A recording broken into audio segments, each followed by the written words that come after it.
말씀과 함께하는 성경 통독 해설 시간입니다. 욥의 관점에서 볼 때 욥은 알 수 없는 자신에게 닥친 수많은 문제들로 말미암아 고통 가운데 있었습니다. 그의 친구들은 그에게 다가와서 빨리 죄악을 회개하라며 그를 다그칩니다. 욥은 자신의 의를 이야기하지만 하나님께서는 그에 대하여 아무런 말씀도 하지 않으십니다. 드디어 욥기 38장에 하나님께서 나타나셔서 그분의 음성을 들려주십니다. 내일 우리가 읽게 될 말씀은 욥기의 마지막 범위인 38장부터 42장까지의 말씀입니다. 욥기 38장의 말씀으로 갑니다.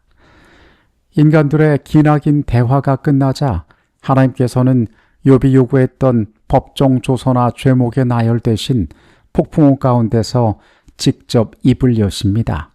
하나님은 온 우주와 대자연 그리고 동물 세계의 신비를 말하시며 인간의 지혜가 얼마나 보잘것없는 것인지를 일깨우십니다. 하나님은 욥을 향하여 무지한 말로 생각을 어둡게 하는 자가 누구냐? 너는 대장부처럼 허리를 묶고 내가 내게 묻는 것을 대답할지라며 그분의 말씀을 시작하십니다. 내가 땅에 기초를 놓을 때에 내가 어디 있었느냐라고 물으십니다. 지구의 크기를 재고 주춧돌을 놓으니가 누구인지를 물어보십니다. 바다가 모태에서 터져나올 때 문으로 그것을 가두니가 누구며 내가 살면서 아침에게 명령하여 새벽에게 자리를 찾아주어 지구를 옷에 진흙에 인장을 찍은 것처럼 찬란하게 변화시킨 적이 있느냐고 물으십니다. 눈곶간과 우박창고를 본 적이 있느냐? 동풍과 번개와 비의 길을 내어 사람 없는 광야에도 비를 내려 시든 풀이 돋아나게 하는 이가 과연 누구냐고 물으십니다. 묘성을 묶을 수 있으며 삼성의 띠를 풀 수 있느냐? 우주의 법칙과 하늘의 궤도를 과연 내가 다스릴 수 있느냐고 욥을 향하여 하나님께서는 물으십니다. 욥기 39장의 말씀으로 갑니다. 하나님은 이제 그 시선을 땅 위의 생물들로 돌려 인간의 통제나 사육을 벗어나 오직 창조주의 돌보심 속에 살아가는 야생동물들의 신비를 나열하십니다. 바위 위에 사념소가 새끼를 치는 기한을 아느냐? 뜰나귀를 풀어주어 광야를 집으로 삼고 성읍의 짓거림 따위는 비웃게 하니가 누구냐고 물으십니다. 들소가 과연 인간의 외양간에 머물며 밭을 갈아 너희 곡식을 모아오겠느냐며 인간의 지혜의 무력함을 지적하십니다. 타조는 알을 땅에 버려두어 발에 깨질 위험도 모르는 미련한 새 같지만 힘차게 뛰기 시작하면 말과 그 위에 탄 자를 우습게 여긴다라고 말씀하십니다.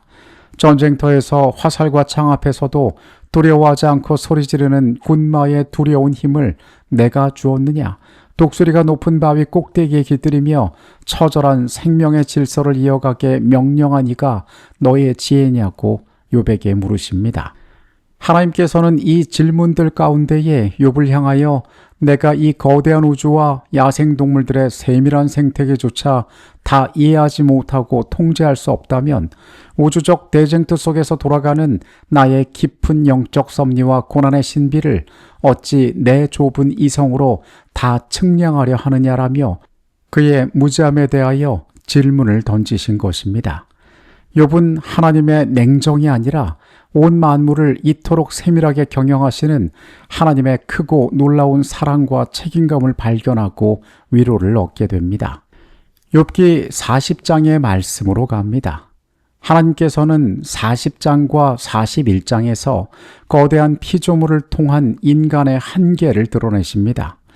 하나님께서는 트집 잡는 자가 전능자와 다투겠느냐며 다시 대장부처럼 허리를 묶고 대답하라고 하십니다.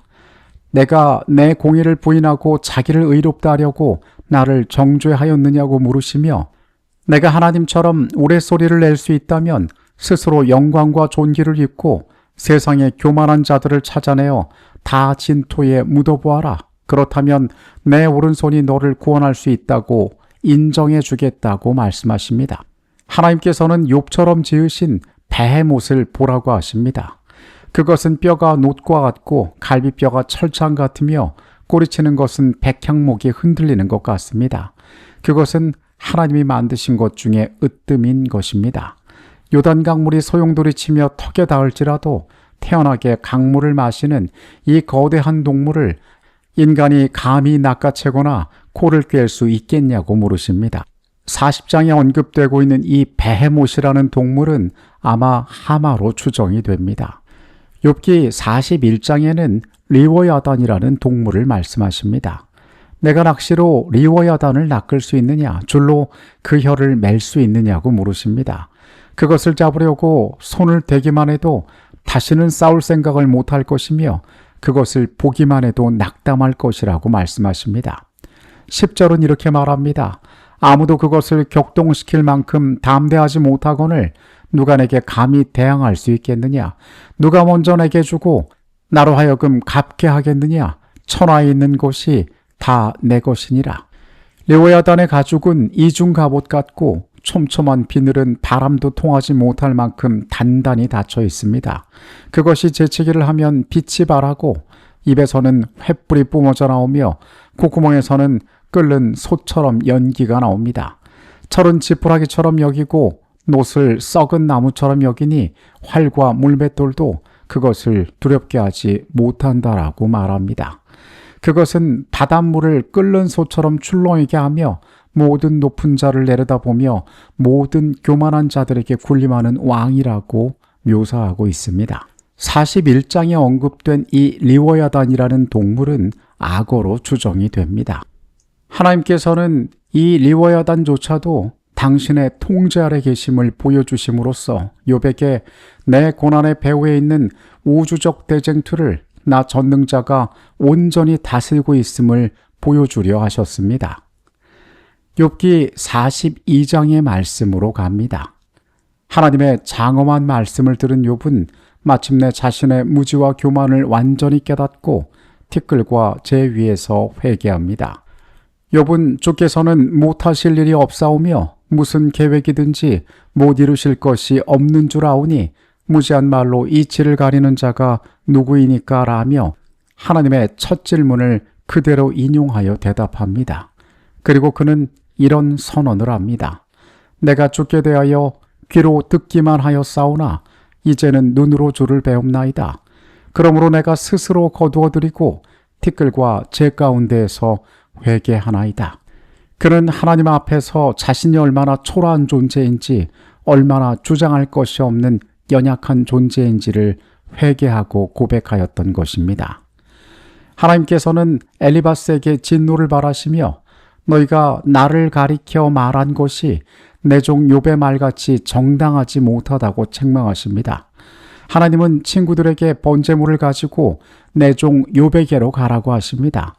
욥이 너희를 위하여 기도할 때에야 내가 그 기도를 기쁘게 받아 너희의 우매한 대로 갚지 않겠다라고 하셨습니다. 친구들이 순종하여 욥에게 기도를 청하였고 하나님은 욥에 드리는 기도를 받으셨습니다. 욥이 그의 친구들을 위하여 기도할 때 여호와께서 욥의 곤경을 돌이키시고 여호와께서 욥에게 그가 고난 이전에 가졌던 모든 소유보다 갑절이나 허락하셨습니다. 형제와 자매들이 다시 찾아와 그를 위로하며 돈과 금반지를 주었고 양 14,000, 낙타 6,000, 소 1,000결이 암나귀 1,000마리를 얻게 되었습니다. 그리고 아들 7과 딸 3을 그는 다시 얻게 되었습니다. 욥은 그 후로 140년을 살며 4대의 후손을 보았고 나이가 차서 평안히 죽음을 맞이하였다라고 성경은 기록하고 있습니다. 욥기의 결론 가운데 우리가 주목하여 볼 만한 것이 있으니 그것은 욥이 친구들을 위해 기도할 때 그의 곤경이 돌이켜졌다는 부분입니다. 욥은 자신을 무자비하게 정죄했던 친구들을 향한 원망의 쓴뿌리를 십자가의 정신으로 내려놓고 그들을 위한 중보자가 되었습니다. 자기를 핍박하는 자를 위해 용서의 기도를 드린 이 순간 욥은 사단과의 대쟁투에서 완전한 최종적인 승리를 거두었습니다. 욥은 귀로만 듣던 하나님을 눈으로 대면하여 배움는다라고 고백하였습니다. 그가 알 수 없는 고난 가운데 있었지만은 도가니 속에서 정련되어 정금으로 새롭게 된 것처럼 그는 하나님에 대해 더 이해할 수 있고 그분이 얼마나 놀라우신 분인지를 발견하고 회복을 경험하였습니다.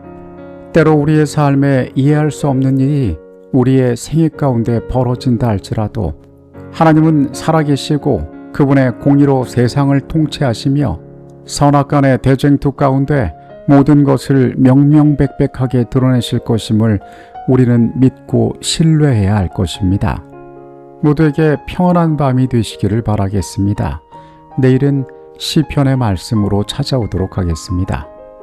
하나님, 우리도 가끔 욥과 같은 경험을 하고 있음을 고백합니다. 과연 주께서 살아계시다면 세상에 왜 이러한 일들이 일어나고 나의 삶이 수많은 의문 가운데 휩싸여 있는지 우리가 주님 앞에 질문할 때가 있습니다. 주께서 우리의 창조자가 되시고 이 세상의 운명을 주관하시며 마지막 날에 온전한 심판자가 되실 것임을 우리로 신뢰하게 하여 주시옵소서. 주께서 준비하신 인생의 모든 경험 가운데 우리를 단련하시고 새롭게 하시는 주님의 손길에 우리가 의지하여 살아가오니 하나님, 우리의 모든 날들 가운데 역사하여 주시옵소서. 예수 그리스도 이름으로 기도합니다. 아멘.